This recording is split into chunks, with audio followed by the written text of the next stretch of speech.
Brands are expected to spend over $30 billion on influencer marketing in 2025, but many brands are still just focusing on the obvious and not necessarily measuring the metrics that matter. I'm talking about turning influence into impact, looking at how brands are using creators to grow and measure their app performance. Welcome to the 𝘓𝘪𝘳𝘴𝘃 podcast. This is the Measuring Success series in partnership with 𝘓𝘓𝘃𝑐𝑠.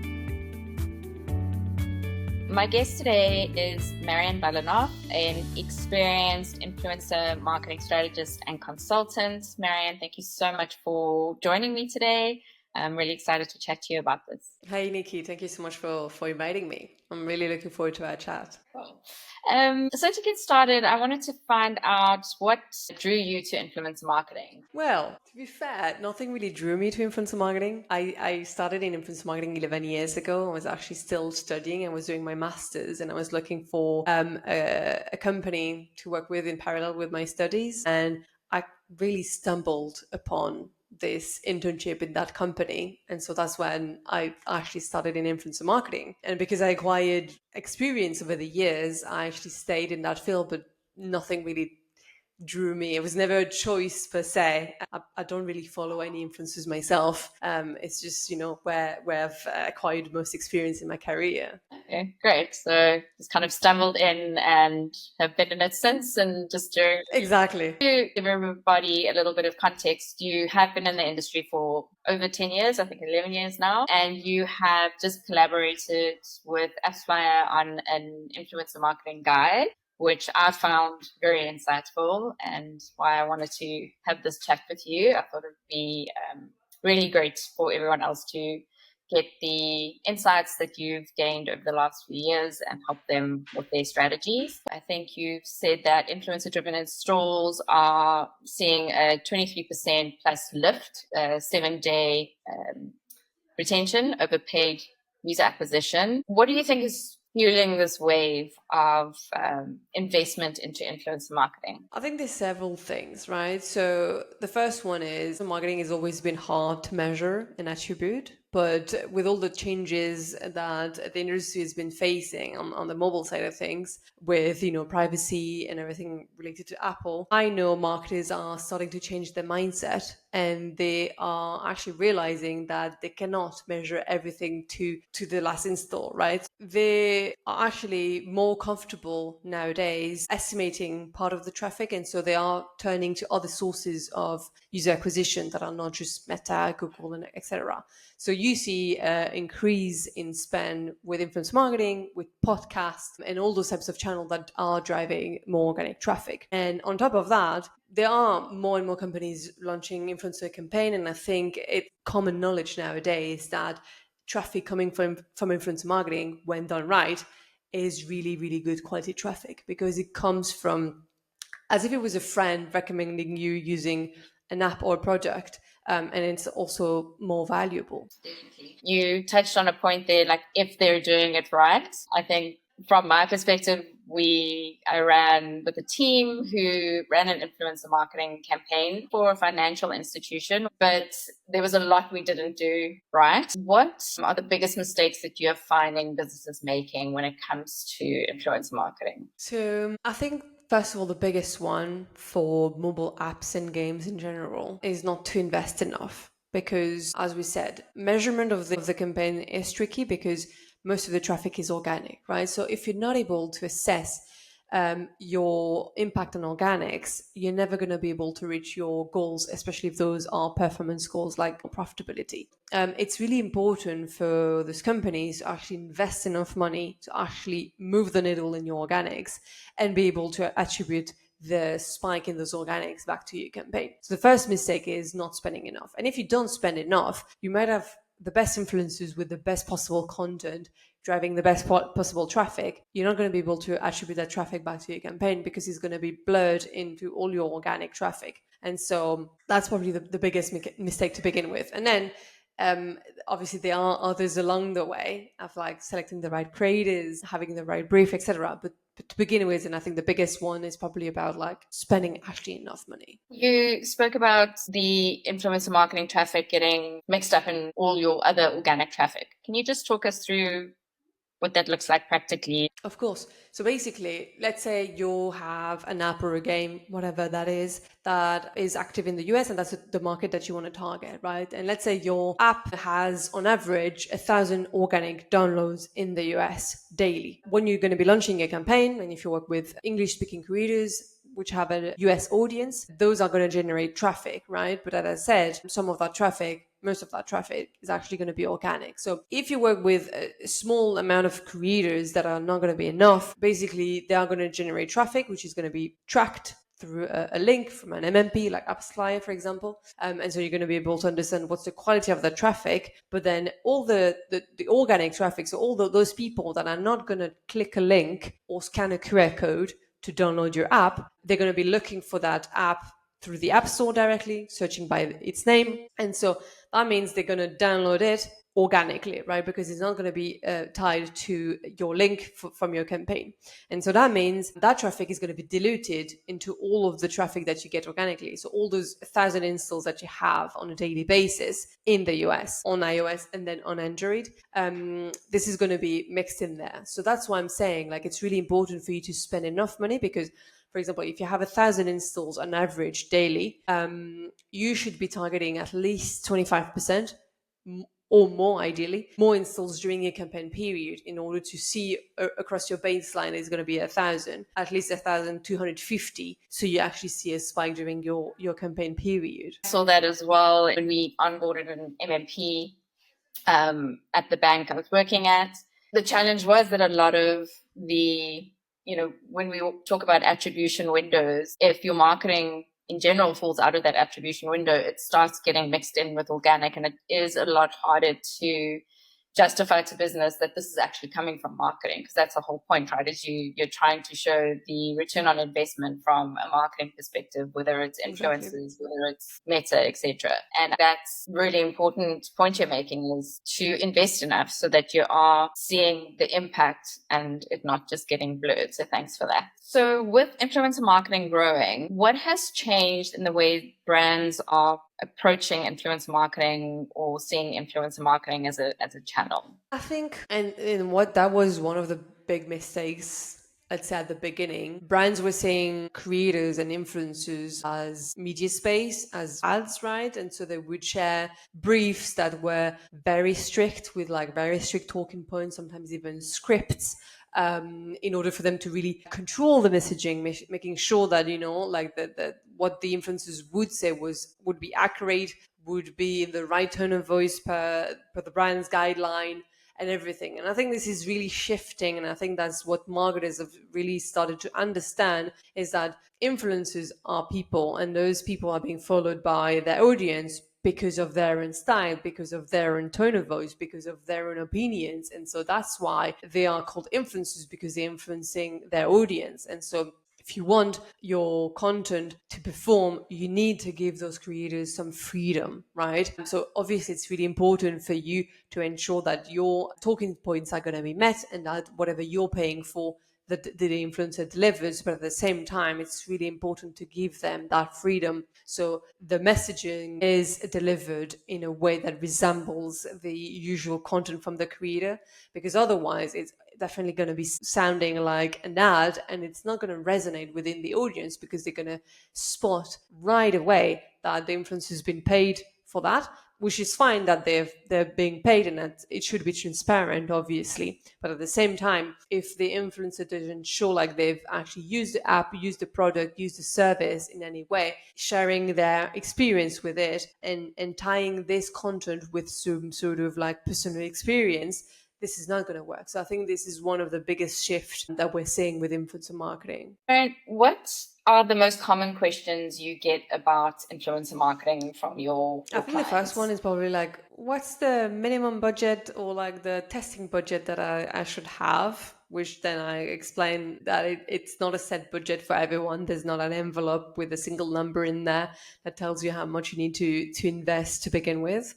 really depends again on your organic traffic. And then it's mostly about like, how do we find influencers and how do we select the right ones, right? So there's different ways that you can find influencers. You can find them manually yourself. You look through social media, you list them in maybe in a spreadsheet. It's very time consuming though, especially if then you have to contact them yourself, handle the responses, and also to give people an idea. If you want to work with one creator, you're probably going to have to contact 10 of them, because like half of them are not going to respond to you. The other half, only half, are going to be interested in your product and your service. And then there's going to be a lot of back and forth. So keep in mind, it's very time consuming. You might be able to do it yourself, but using a tool. There's many tools out there to find influencers at scale, using keywords, putting them in the list, emailing them in batch at scale. So that's at least giving you some resources to help you find the creators and manage the campaign. And then you're going to be able to work with potentially MCN, so multi-channel networks. So those are agencies that basically represent exclusively some creators. That's going to give you access to potentially bigger size creators as well. However, those are obviously going to take a cut on top of the influencer fee, because they're managing them. And then you also have agencies like influencer marketing agencies that are not tied to certain creators, which in my opinion are great, because they will be able to reach out to any type of creator out there, and not only the ones that within their network. Once you run campaigns with hundreds and hundreds of creators, you're going to need some volume, right? So you don't want to be talking to 15, 20 MCNs individually. I'd rather have one point of contact who's going to be able to reach out to tons of creators. So yeah, that's different ways that you can find creators. About like finding the right creators and selecting the right ones. It all comes down to, first of all, audience demographic, because that's also one of the biggest mistakes that I see. For example, if you want to target Spain as a market and you find Spanish-speaking creators, but if you don't look in detail where is the audience from, you might actually realize that some of the audience are in Mexico, or other Spanish-speaking countries within Latin America. And so, because it's really important for people to understand, influencer marketing is more language-based than country-based. And so really important to look at where the audience is actually from. Obviously, age and gender, right? You might assume that some channels have an older audience or actually a younger audience, but it's really important to look at the data, because sometimes you will see that some channels have an older audience, but then actually when you look at the content, you're like, surely this is not female 35 plus that are watching this content. And actually, it's probably their kids using their own device, like their mother's device, to watch that content. So it's, again, really important to make sure that you're targeting the right audience. And then obviously there's going to be a matter of like content fit. Is it going to be a right fit for your product? What is your users or your customers? What are they watching on social media? What are they interested in? And try and find the relevant creators for that. So it sounds like a lot. You say, sometimes you have 100 influencers. What is your advice? I mean, having to manage influencers on a one-on-one basis, is it easier to have I think you said MCNs that kind of manage all the influencers? But I'm assuming, or maybe you can guide, not all of the influencers are going to go through an agency or channel like that. So what is your advice for people who have a lot of influencers and have to me personally, when I was working in different mobile gaming studios, or now as a consultant, if I have to run campaigns for clients, I would work with agencies. The agencies that are not tied to any creator exclusively, just because they will have the opportunity to reach out to any type of creator. They can bring on the table any type of creator, as many of them as possible, and not only those that are within their roster. To me, this is the most time efficient way of running campaigns, but having talked to other people running campaigns at scale as well, it also depends on who your brand is, right? The more famous your brand is, I was talking, for example, to the influencer marketing manager at Babbel, right? Babbel, the learning language app. It is such a famous brand that they actually have tons of influencers reaching out to them and asking them to sponsor the app. So if actually, the balance is the other way around, and you have actually creators coming to you, then you might be able to run the campaigns yourself internally without the help of any agencies. But if you're a less famous brand, or if you're a less appealing brand, obviously, you might have to be the one reaching out to the creators. So either you do it yourself because you think you have enough resources and time internally, or you get help from different influencer marketing agencies. So we spoke about authenticity and making sure that the influencer has the freedom to create the content, obviously with a brief. Clients need certain objectives or specs to be met. How do you manage, though, that these are being delivered across so many influencers? To be fair, I don't think, I mean, from what I do and how I run the campaigns, there is not a single piece of content that goes live without my approval. That means I'm reviewing all of those. The idea is to make sure that your brief is as clear as possible from the get-go. So once you receive the draft, you don't have to ask for tons of edits. Also because in your contract with the creators, most of the time, you're going to have only 2 rounds of edits. And so it's important that, your brief is really clear. You really ensure that the influencers understand what you expect from them in terms of content, in terms of creativity, in terms of talking points, when they deliver the content. So then I review that, or the client does. Like in general, like I think it's common practice for all the brands to review the content before it goes live. And I'm assuming with AI, it's making that so AI monitoring a little bit helps. easier. Mostly on the searching of influencers, I would say. But I'm not yet relying on AI to review content. So the thing is that with influencer marketing, there's so many things that can go wrong that brands want to really be on the safe side, right? So I actually am relying on AI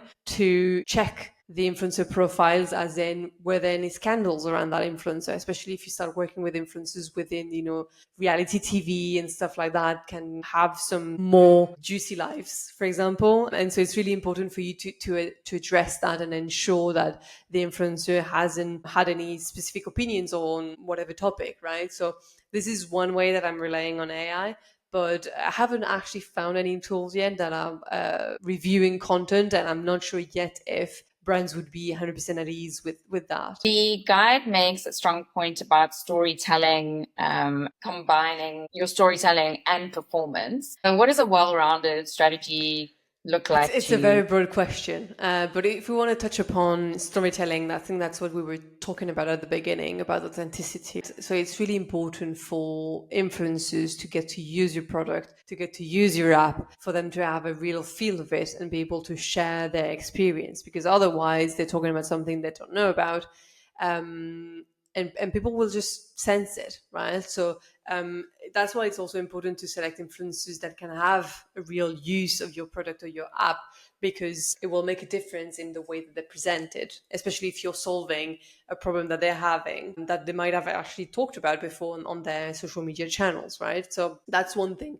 But at the same time, it's really important to follow some sets of guidelines and some best practices that we see in the brief. So for example, especially on the measurement side of things, you want to have as many touch points as possible. So that's why I tend to recommend YouTube a lot. But with YouTube, you're going to have a link directly in the description of the video. You're going to have a link directly in the pinned comment, and you're going to have also a QR code that is going to be on the screen during the sponsored content. So that's like 3 different ways that people can download your app, and that can help you increase your share of track traffic. We talk about measurements. What metrics should businesses be measuring when it comes to measuring app success? When I do the analysis for my clients, obviously most of my campaigns are towards ROI targets, right? So the 3 main KPIs that I'm going to be looking into, obviously the components of the ROI. So CPM, how much we've paid for the influencers, whether you pay them on a flat fee basis or in a performance model. You want to understand how much per 1,000 impressions you're paying the influencer to see whether or not you are within the average from the industry. I'm going to be looking into the conversion rates, so from views to installs, to understand, okay, how am I converting from the content that is being released and how appealing that content is. And the third metric that I'm going to be looking into are going to be revenue metrics. So LTV or ARPU, depending on how are you measuring revenue in your app, to understand the quality of the traffic that I'm acquiring, right? And then an additional metric to this would be retention. Retention is really important, because obviously if you are acquiring traffic, but then after day 1 everybody's gone, that is really not optimum, right? So those 4 KPI combined really help you understand the quality of the traffic that you're acquiring. Absolutely. You touched on retention, and I feel like that is part of the strategy that a lot of businesses don't focus enough on. They want to acquire all these users and they focus so much on user acquisition, and then retention is kind of the second thought at the end of the day, where it's one of the most important metrics. I think an important part of the measurement piece as well is measuring uninstalls. What I found was when onboarding an MMP, it comes with your regular metrics that you can measure, but there are other metrics that you can develop in to track. And uninstalls was one of those that I found very valuable from a remarketing perspective. What does that uninstall rate look like? What does that reinstall rate look like? And building audiences around that to make sure that, and understanding which influencers or channels are driving higher uninstall rates. 100%. And I think important. You touch upon also like remarketing, like re-engagement of users is really, really important, especially once you've been launching campaigns for a while.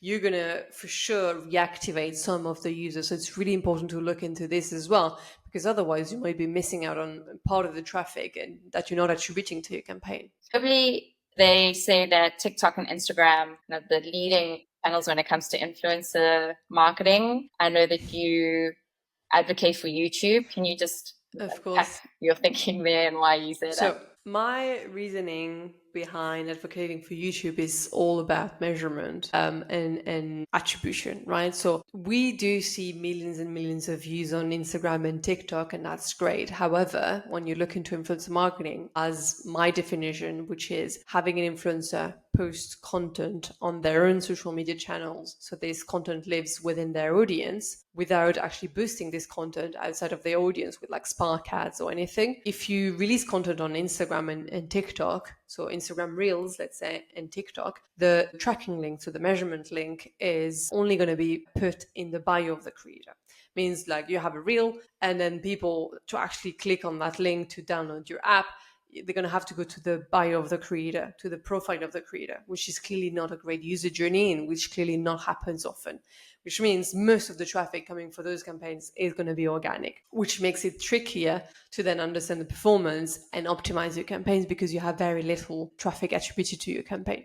That's why I'm advertising mostly for YouTube long form content. So integrating a 60 to 90 second sponsored integration within a longer form video. Because as I said, you have a link in the description of the video, you have a link in the pinned comment, you can even have a link QR code on the screen, which really helps because nowadays people are watching YouTube on TV, on second screens.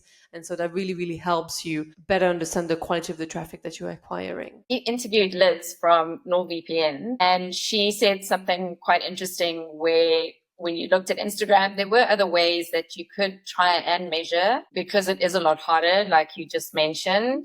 Can you just mention what that was?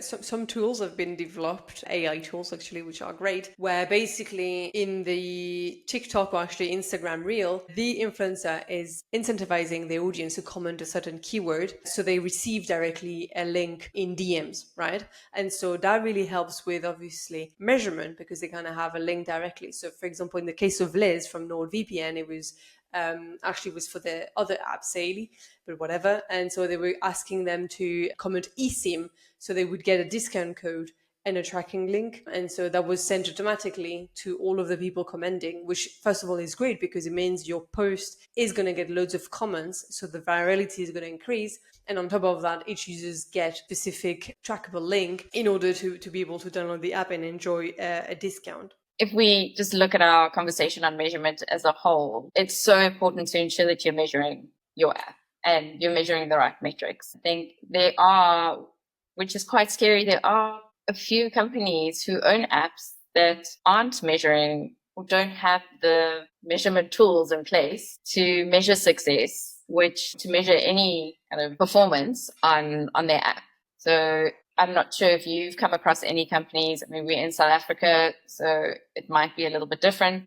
Do you find you've come across any companies that don't have any measurement? Most of my clients are within the mobile gaming space. I find them very, very data driven. So all of them have an MMP. Many work with AppsFlyer. And so actually most of my clients really want to launch performance driven campaigns with like ROI targets, which obviously is more complicated. I would love to have clients tell me, oh, we just want to acquire users and that's our goal, right? It would make my life really, really easy.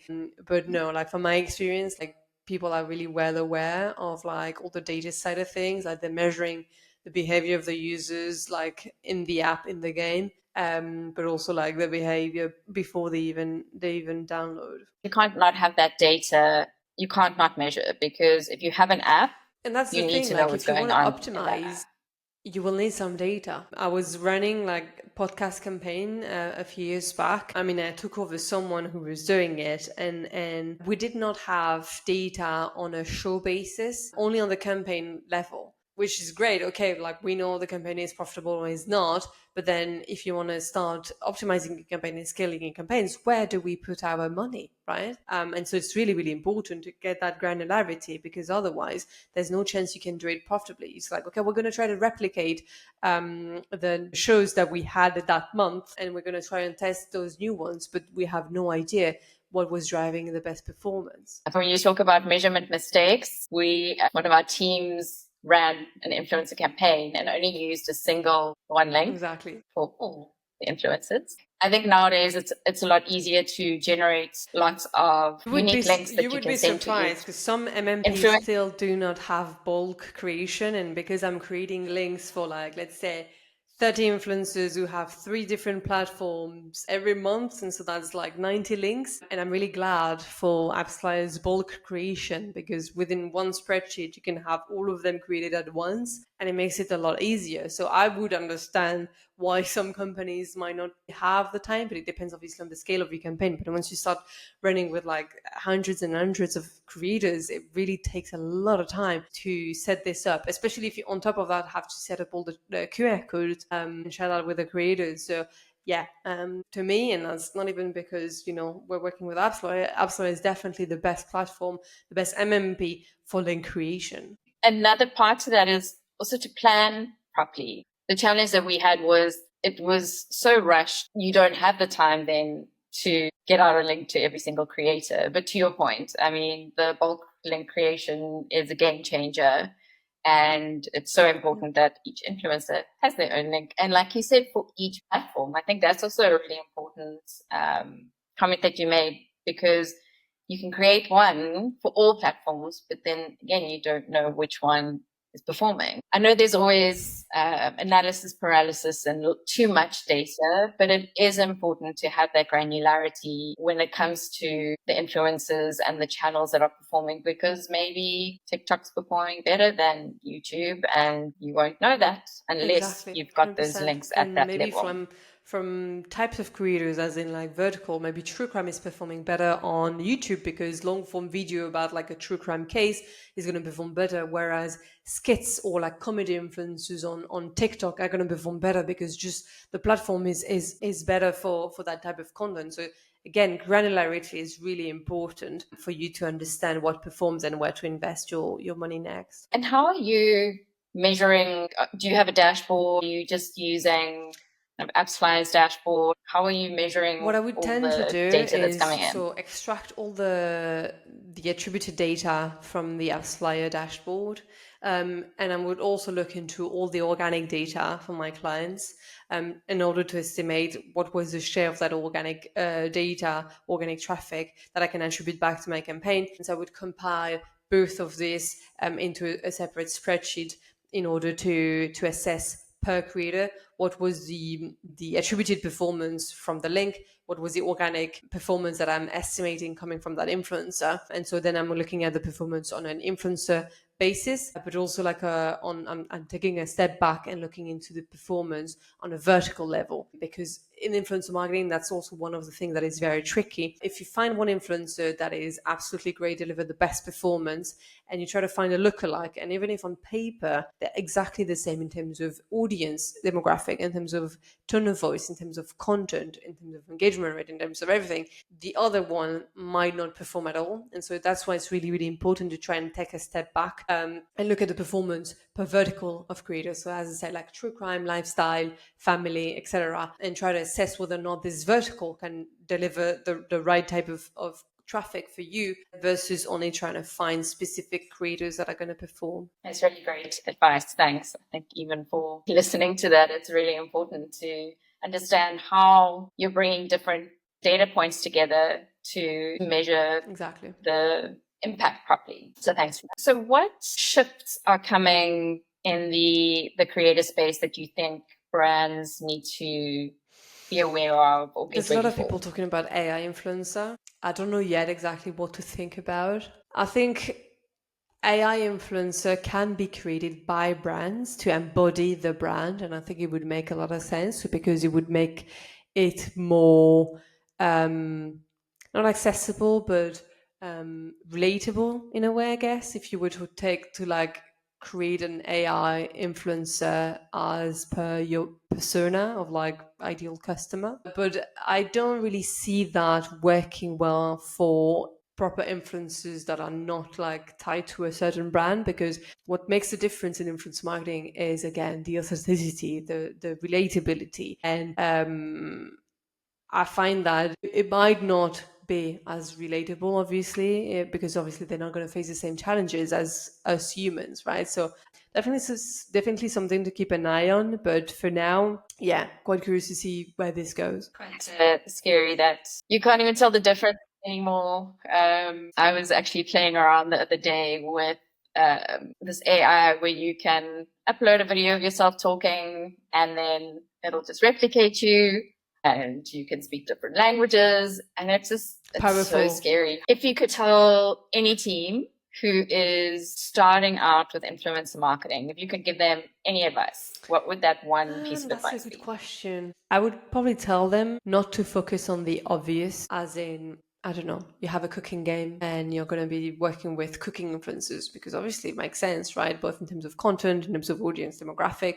But your players from that cooking game, they're also interested. Those are, let's say, I don't know, female 35 plus. Those female 35 plus are also interested in other type of content on social media. So it's really important for you to understand what type of content do they watch, what type of creators do they watch, because something that is not obvious might deliver great performance. We know female 35 plus are consuming a lot of true crime content, right?